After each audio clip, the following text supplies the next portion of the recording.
Fid-dibattitu organizzat minn The Times spikka l-kuntrast bejn il-pożittività ta' Joseph Muscat u n-negattività ta' Lorenz Gonzi.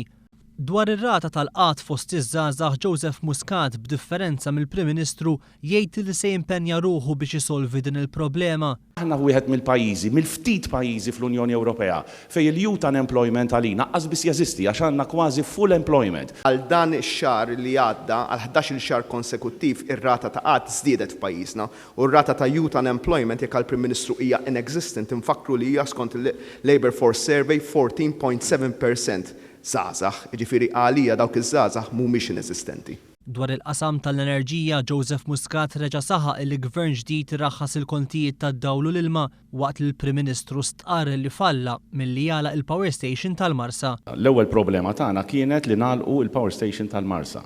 Għadha miftuħa ma? Eżattament. Tema oħra li dwarha kien hemm femiet kontrastanti kienet id-data ta' tlestija tal-pipeline tal-gass bejn Malta u Sqallija.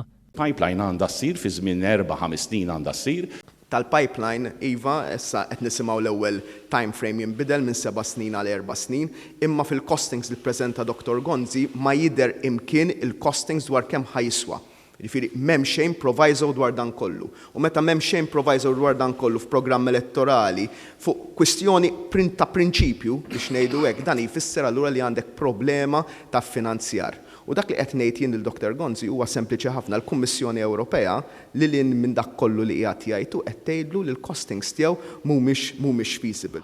Dwar ir-riforma fit-trasport pubbliku, Joseph Muscat qal li din kienet waħda mill-akbar fallimenti tal-Gvern bil-Prim Ministru jwieġeb li l-problemi nħolqu mhux tort tal-Gvern imma tort ta' min taħ il-pariri. Li ma minniex vera u li jidir li stajna minna ħjar kienet li meta ġew biex jipproponu sistema ġdida ta' kif wieħed għandu jirkeb karozza tal-linja minn tagħna l-parir ma realizzax li dik il-bidla ma kienx ser taħdem tajjeb biżejjed. Trasport pubbliku jekk kien hawn fjask wieħed enormi ta' dan il-Gvern kien fil-qasam ta' dak li jagħmel fuq l-arriva. Dak li rridu nagħmlu aħna u dak li qegħdin kommessi li nagħmlu huwa li ndaħlu mill-ġdid sistema permezz ta' konsultazzjonijiet mal-kunsilli lokali, mal-komunitajiet u anke mal-operatur sistema li verament twassal in-nies fil-ħin u taqdihom fil-ħin. Fl-istess ħin Lorenz Gonzi ddefenda r-riforma fit-trasport pubbliku għaliex skontu qabel ġieli kien hawn karozzi tal-linja illi waqgħu f'Taslima. Mela nsejna li kellna stejjer karozzi tal-linja jaqgħu bin-nies ġo fihom ġewwa Taslima. Il-bandi buses għadhom jifqu Taslima ġifieri ma nbidel xejn f'dar rigward. Però din il-ħaġa li nirridikolaw kull anki di. Opinjonijiet differenti bejn Joseph Muscat u Lorenz Gonzi dwar l-aċċessibilità għal persuni b'diżabilità. Ħanamel statement nixtieq iva jew le, Dr. Muscat. Malta huwa pajjiż inaċċessibbli għal maġġoranza ta' nies b'diżabilità. Veru. Le, mhux veru.